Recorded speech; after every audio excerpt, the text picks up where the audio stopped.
আসসালামু আলাইকুম। এই তো দেখেন আজকে আমি খুব সুন্দর একটা স্ট্রবেরি কস্টিউম বানিয়েছি। এটা মূলত আমার বাচ্চার স্কুলে ফ্রুট ফেস্টিভ্যাল ছিল। তো সেই ফ্রুট ফেস্টিভ্যালে সবাইকে একটা করে ফ্রুটস এর কস্টিউম বানাতে বলেছিল।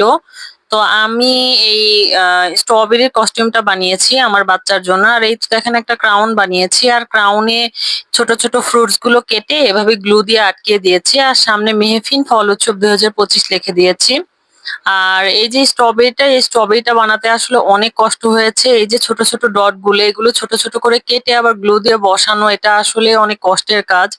আজকাল শুধু বাচ্চাদের পড়ালেই হয় না, বাচ্চাদের পড়াশোনা পাশাপাশি মায়েদেরও ক্রিয়েটিভ হতে হয় দেখছি। তা না হলে স্কুলে যে টাস্ক গুলো দেয় এগুলো আসলে কমপ্লিট করা পসিবল হয় না, অনেক সময়ের ব্যাপার হয়ে যায়। যাই হোক, কস্টিউমটা কেমন হয়েছে সবাই জানাবেন।